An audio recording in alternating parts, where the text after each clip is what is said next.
नमस्कार, स्वागत है आपका लाइव इंडिया न्यूज 18 में। आज हमारे साथ हैं इरफान अहमद फातमी। ये ऑल इंडिया हॉकर्स फोरम और ऑल इंडिया तंजीम इंसाफ के बिहार के महासचिव हैं और कम्युनिस्ट पार्टी के नेता हैं। इरफान जी, सबसे पहला सवाल आपका कि आज बिहार की जो परिस्थिति है और ऐसे में चुनाव होने जा रहा है, तो हॉकर्स और अल्पसंख्यक के मुद्दे जिसपे आप काम करते हैं, उसको कितना मौजूद इस चुनाव में आप देख रहे हैं? देखिए, सबसे बड़ी बात यह है तो दोनों समाज के अंदर शोषित वर्ग है, शोषित दलित जिसको कहते हैं, शोषित वर्ग है। और ये शोषण की पद्धति इस राज्य के अंदर में जो चली है उसको हम अब आप नजरअंदाज नहीं कर सकते हैं, नहीं कर सकते हैं। आप देखिए, लॉकडाउन के दरमियान सबसे ज्यादा एहसास जो इस मुल्क के अंदर में हुआ वो क्या है? वो ये है तो यहाँ के अल्पसंख्यक जो बड़ी आबादी है एक जगह पर रहते हैं और उनको खाने के लिए, उनके दवा के लिए कुछ मुहैया नहीं सरकार ने किया। साथ ही उसी तरह से जो हॉकर्स फुटपाथ पर रहने वाले लोग हैं, आज उनकी हालत आप देखिए, एक डॉक्टर मर जाता है, एक सिपाही मर जाता है तो उनको सरकार बहुत सारी चीजें देती है, लेकिन एक हॉकर मुसीबत के समय पर बड़े बड़े हवेलियों में सामान पहुंचाने का काम किया, लेकिन उनके लिए सरकार कुछ नहीं। प्रधानमंत्री ने जो है एक योजना लाया, प्रधानमंत्री फुटपाथ दुकानदारों के लिए, और उन्होंने परसों जो है इसकी घोषणा भी की, उन लोगों को 10,000 रुपए तक का मुफ्त ऋण जो है उपलब्ध कराया जाएगा। इसको आप किस रूप में देखते हैं? देखिए बंधु, मैं इस पर पहले भी बोल चुका हूं, मैं बार बार बोलता हूं, तो राज्य सरकार और केंद्र सरकार, भारतीय जनता पार्टी की जो सरकार है, नरेंद्र भाई मोदी की जो सरकार है, ये पहला एजेंडा उन्होंने फिक्स किया है, स्वागत योग है। लेकिन टाटा, बिरला, अंबानी, बड़े बड़े लोगों को पैसा उछल रही है। अब हमको क्या दे रही है? 10,000 रुपया लोन, 10,000 रुपया लोन, और उस भी इनके पास कोई फ्रेम नहीं है। बिहार के अंदर में नीतीश कुमार सर्वे करवा रहे हैं। आप किसका सर्वे करवा रहे हैं? और अब तो इसी महीने चुनाव की घोषणा होने वाली है, तो क्या आपको लगता है कि इस योजना का लाभ बिहार के हॉकर नहीं, इनको लाभ देना नहीं है, ये सिर्फ इनको जनता को बताना है। तो भाई, हम अल्पसंख्यकों को, गरीबों के लिए कुछ काम कर रहे हैं, लेकिन आज तक ठोस कदम न नीतीश कुमार ने उठाया, न बीजेपी ने उठाया, नरेंद्र भाई मोदी ने भी नहीं उठाया। ऐसी परिस्थिति में पूरे गरीब जो है उनका बद से बदतर हालत होता चला जा रहा है। कोरोना काल में उन्हें फ्रंटलाइन वॉरियर्स भी कहा जा रहा था। आप कैसे देखते हैं कि क्या जिला प्रशासन के स्तर पे या स्टेट गवर्नमेंट के स्तर पे या सेंट्रल गवर्नमेंट के स्तर पे ये जो एक छोटी सी पहल है वो उनके जिंदगी में क्या बदलाव लाएगी, या उन्हें कर्ज के तले फिर से? नहीं, देखिए, इसमें एक बदलाव की पद्धति हम लोग लगातार बोल रहा हूँ बिहार के सरकार को, तो बिहार के अंदर में लगातार हॉकर्स और वेंडर्स के ऊपर काम कर रहे हैं लोग। तो क्यों नहीं सरकार टास्क फोर्स बनाकर इनका लिस्ट जारी करती है? सर्वे नासबी ने करवाया, फिर उसके बाद डिफरेंट एजेंसी से अभी करवा रहे हैं नीतीश कुमार। ईमानदार हैं तो ये पूरे हॉकर्स का सर्वे करवा के जारी करें और कहें तो हमारे स्टेट में इतने लोग गरीब हैं और हम इनके लिए कल्याणकारी योजना लागू करना चाहते हैं। ऐसा नहीं कर रहे हैं, सिर्फ ये ठग रहे हैं। ये दुनिया गोल है, ऊपर से खोल है, नीचे जो देखो यारो बिल्कुल पालम पोल है, समझा? ये पूरी दुनिया जो इनकी दुनिया है सरकार की, ये ऊपर से तरह तरह से गरीबों को बता रहे हैं, लेकिन गरीबों के लिए कोई योजना ये नहीं बना पा रहे हैं, उनको लागू नहीं करवा पा रहे हैं। इस चुनाव में हॉकर्स कितना प्रभावित करेंगे इस चुनाव को? क्योंकि देखिए, हॉकर्स लोगों ने फर्स्ट लॉकडाउन ही से सरकार की नीयत और नीतियों को देख लिया और वो समझ गए, तो हमारे लिए सरकार नहीं है।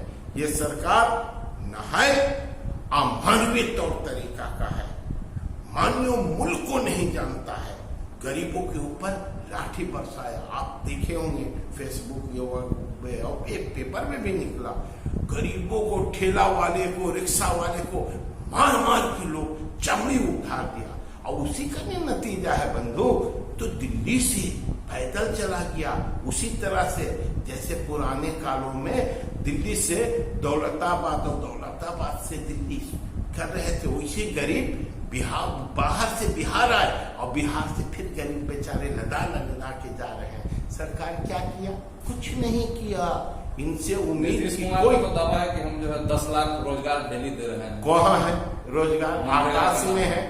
चांद मामा आएंगे और सोने के कटोरे में खिलाएंगे, वही वाला हाल नीतीश कुमार का है। नीतीश कुमार बिहार को सर्वनाश कर दिया।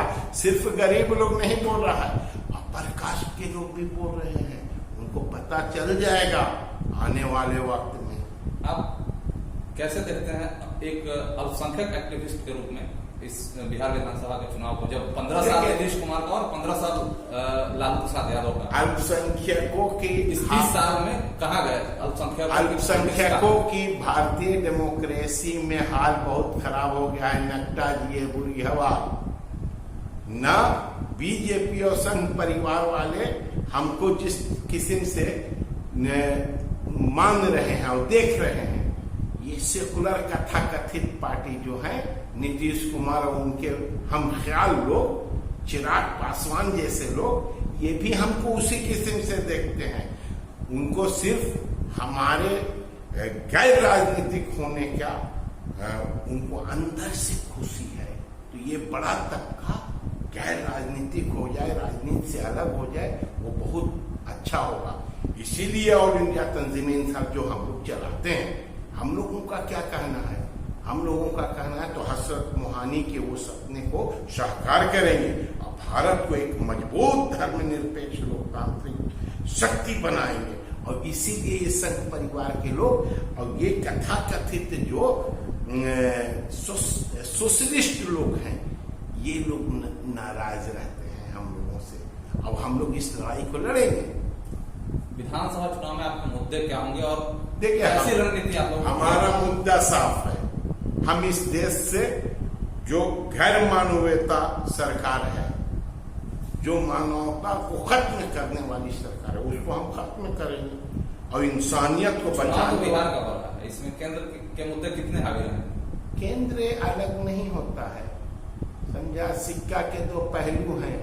ये अटल बिहारी, ये आपके मोदी जी और नीतीश कुमार, दोनों के दोनों रंगल सियार जैसा है।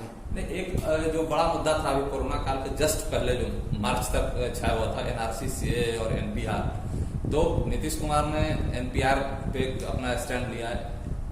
उसके बाद से कहा जा रहा था कि भाई अल्पसंख्यकों को साधने के लिए इन्होंने एनपीआर का विधानसभा में प्रस्ताव लाया। उसे आप किस रूप में देखते हैं और उसका कितना प्रभाव पड़ेगा इस इलेक्शन? देखिए, सीधा सीधी बात यह है, तो भारतीय जनता पार्टी हो या नीतीश कुमार हो, नीतीश कुमार अपने फायदा के मुताबिक मुसलमानों को देखते हैं और बीजेपी अपने फायदा के मुताबिक मुसलमानों को देखती है। सवाल ये है तो दोनों में, दो मुर्गा में, दो व्यक्ति में एक मुर्गा हलाल किया जा रहा है।